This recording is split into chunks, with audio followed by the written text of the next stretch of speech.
Bismillahirrahmanirrahim. Assalamualaikum warahmatullahi wabarakatuh. Halo sahabat Atofar, mohon maaf sebelumnya karena lama nggak bikin video karena ada sesuatu hal yang harus kita kerjakan.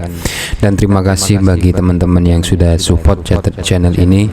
Semoga channel ini bermanfaat dan ini melanjutkan tanggapan dari komentar yang kemarin. Mana kelanjutan dari part selanjutnya? Sejujurnya bagi teman-teman yang sudah ada keterlibatan dengan channel ini baik melalui like, comment, subscribe, telah memberikan dampak yang lebih intensif pada pembuatan channel ini. Dan tentu saja dengan sangat jujur melalui komen tersebut saya termotivasi kembali untuk melanjutkan channel ini yang sempat terputus. Baik, kita lanjutkan teman-teman. Sekarang kita pada part ke-37 Kitab Minhatul Mughis, sekarang melalui pembahasan hadis muttarib. Pertama terlebih dahulu saya bacakan makroknya. Qala al-muallifu al-alimu allamah asy-syaikh Hafidz Hasan al-Mas'udi rahimahullahu ta'ala wa nafa'ana bihi wa bi ulumihi fid dharain amin. Al-hadisul muttaribu ma ikhtalafa fi sanadihi aw fi matnihi aw fihima bi ziyadatin aw naqsin ma'a adami imkanil jam'i aw at-tarjihi. Amma idza kana amkana dhalik fayu'malu bil hadisi wa la yusamma muttariban. Al-hadisul muttaribu, al-hadisu ay hadza al-hadisu. Adapun ini itu bab menjelaskan tentang hadis al-muttaribu, yakni hadis muttarib. Bab ini menjelaskan tentang hadis muttarib. Terlebih dahulu sebelum memahami tentang terminologi atau pengertian istilah daripada apa sih hadis muttarib itu, maka lebih baiknya kita memahami secara lughah atau etimologi terlebih dahulu. Ini saya sudah siapkan slide-nya ya. Saya praproduksi, saya telah membuat coretan-coretan agar harapannya mudah dipahami oleh sahabat sekalian. Jadi hadis muttarib secara bahasa yakni muttaribun lughatan iskaliyah. Secara bahasa hadis muttarib itu kalau mudahnya dalam bahasa Indonesia yakni hadis yang bermasalah. Tapi perlu dipahami ya, pada dasarnya semua hadis dhaif itu bermasalah. Cuman ini hanya lughah, maka secara bahasa sendiri sebenarnya kurang bisa dipahami kalau nanti kita tidak melanjutkan memahami tentang istilahnya. Sedangkan lafaz muttaribun wazannya mengikuti wazan ifta'ala dari fi'il madinya ya, ittoroba, berarti ittoroba. Sedangkan tasrifnya yakni ittoroba yattaribu ittiraban fahuwa muttaribun wa dzaka muttarabun ittarib la tattarib muttarabun muttarabun. Ini secara tasrif istilahi. Sedangkan sighah dari kalimat atau lafaz muttaribun yakni dia berupa isim fa'il. Bagi sahabat yang belum begitu ngeh dengan sighah ya, mungkin bisa cari di channel saya di Jurumiyah, ada pembahasan playlist kitab Jurumiyah mengenai tentang nahwu dan shorof. Tapi jika belum menemukan ya silahkan dicari di internet atau di channel-channel lain, dan pastinya sudah banyak yang menjelaskan tentang apa itu isim fa'il. Kemudian kenapa sih muttaribun mengikuti wazan ifta'ala kok menjadi to? Kan harusnya muttaribun karena fi'il madinya ittaroba, harusnya ifta'ala ittaroba. Nah, ini sebenarnya dapat i'lal ya, kena i'lal. Jadi muttaribun itu asluhu muttaribun. Tak ini ya sahabat, pada lafaz muttaribun. Nah, ini diganti dengan to karena muttaribun ini asalnya muttaribun kan mengikuti wazan ifta'ala, berarti mufta'ilun ala wasni mufta'ilun. Dia kena kaidah ke-16. Ini asalnya nih sahabat, mufta'ilun muttaribun. Kenapa dia tak tersebut diganti dengan to? Karena dapat atau kena ilal kaidah ke-16, yakni apa? Penggantian tak yang mengikuti wazan ifta'ala dengan ta. Karena bagi orang mengucapkan muttaribun ini sulit ya, kalau lidah kita mungkin fan-fan aja ya, tapi kalau bagi orang Arab mereka membuat satu kesepakatan yang baku. Jadi kalau ada huruf jadi kalau ada huruf ta yang mengikuti wazan ifta'ala ini jatuh setelah huruf isti'la. Lah, dot ini huruf isti'la ya sahabat. Perlu diketahui huruf isti'la itu yang terkumpul dalam kalimat khussadah tingkit, itulah kalau dalam ilmu makharijul huruf atau tajwid. Jadi kalau apabila ada ta yang mengikuti wazan ifta'ala ini kok dia jatuh setelah dot, maka taknya itu diganti dengan to ya, taknya diganti dengan to menjadi muttaribun di usrin nutki. Karena bagi orang Arab mengucapkan muttaribun itu sulit, maka menjadi muttaribun. Nah ini kurang lebih penjelasan secara bahasa mengenai tentang apa sih arti daripada muttaribun. Nah kalau kita sudah pahami bahwa intinya muttaribun ini secara makna bermasalah, kita lanjutkan mengenai pengertian istilahnya tentang hadis muttarif. Ma ikhtalafa fi sanadi, ma yaitu hadis, ikhtalafa yang telah berselisih siapa para perawi, fi sanadihi di dalam tentang sanadnya ma atau hadis tersebut, au fi matnihi atau berselisih dalam matannya hadis tersebut, au fihima atau malah perselisihan itu dalam sanad maupun matannya dua-duanya, biziyadatin sebab tertambahnya, au naqsin atau kekurangnya, ma'a adami imkanil jam'i beserta tidak adanya atau tidak mungkinnya kemungkinan untuk bisa dikumpulkan, dikompar hadis tersebut, au tarjihi atau diunggulkan satu sama lainnya. Untuk lebih memahami tentang definisi ini, baik mari kita lihat contoh tentang hadis muttarib. Yang pertama adalah contoh hadis ittirab atau hadis muttarib di dalam sanadnya. Jadi ada dua, ada hadis muttarib di dalam sanad maupun ada hadis muttarib secara matan. Untuk contoh hadis muttarib secara sanad, yakni inna hadhil khusus muhtadharatun fa idza ata ahadukum al khala falyakul a'udzu billahi minal khubusi wal khaba'is. Nah, ini ada satu hadis di mana para perawinya ini memiliki banyak versi perbedaan. Tentu hadis ini tidak mencapai derajat mutawatir ya.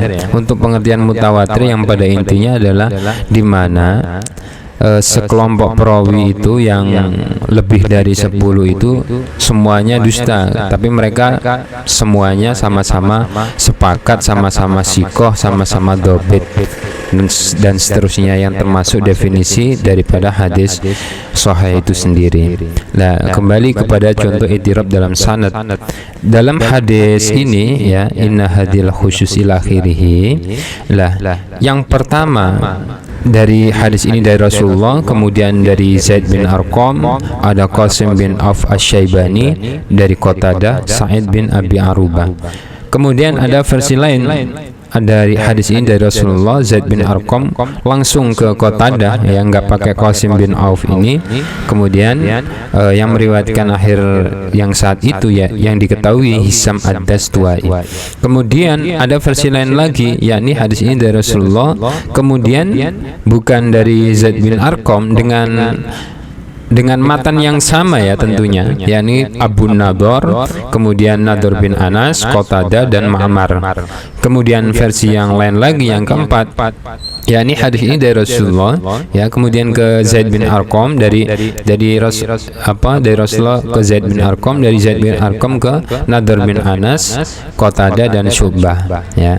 Lah, di sini walaupun ada perbedaan ya sahabat, tetapi sebenarnya dia bertemu dari satu orang yang sama, terhitung dari perawi akhir tersebut yang merasa berbeda, yakni ada persamaan. Siapa? Qatadah.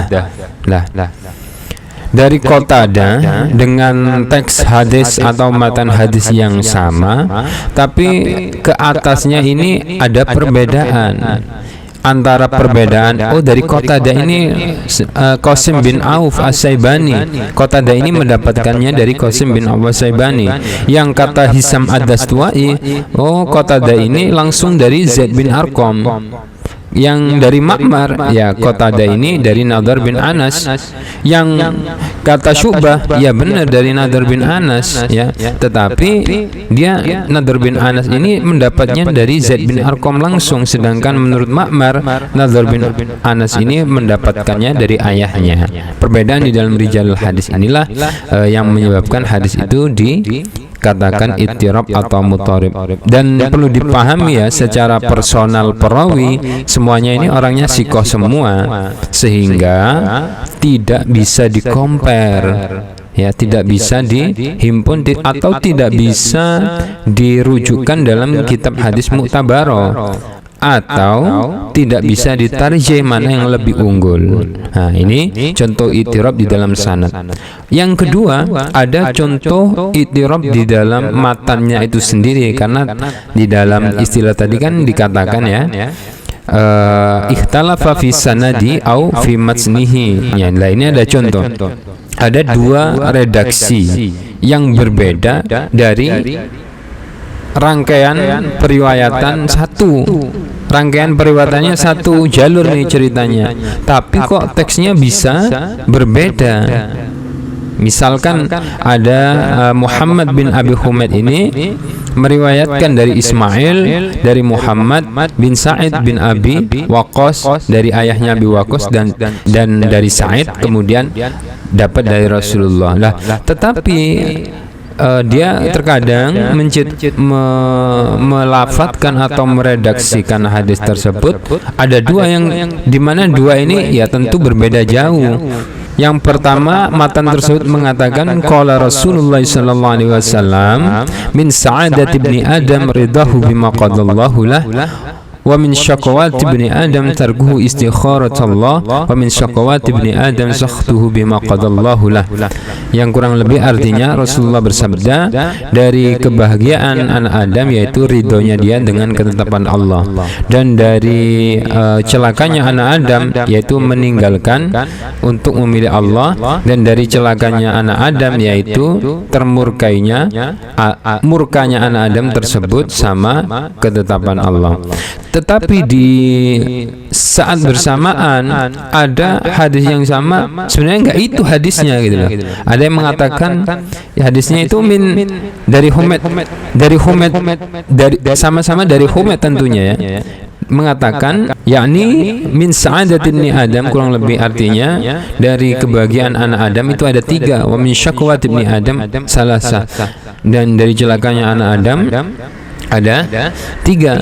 Adapun min sa'adatin ni Adam, dari hal yang membuat bahagia anak Adam, al-mar'atus salihah, perempuan atau istri yang salihah, wal maskanus salih, tempat yang nyaman, wal markabus salih, kendaraan yang layak, wa min syaqwati ibni Adam, dan dari celakanya anak Adam, al-mar'atus su, perempuan yang buruk akhlaknya, wal maskanus su, tempat rumah yang buruk, wal markabusu, dan kendaraan yang tidak layak. Nah, jadi hadis ini berbeda dengan redaksi hadis sebelumnya. Tentu ada yang mengira ya, dari mungkin sahabat semua, ya mungkin bisa jadi sih dia meriwayatkan hadis yang lain. Nah, kalau persoalannya seperti itu, ini bukan pembahasan hadis ittirab.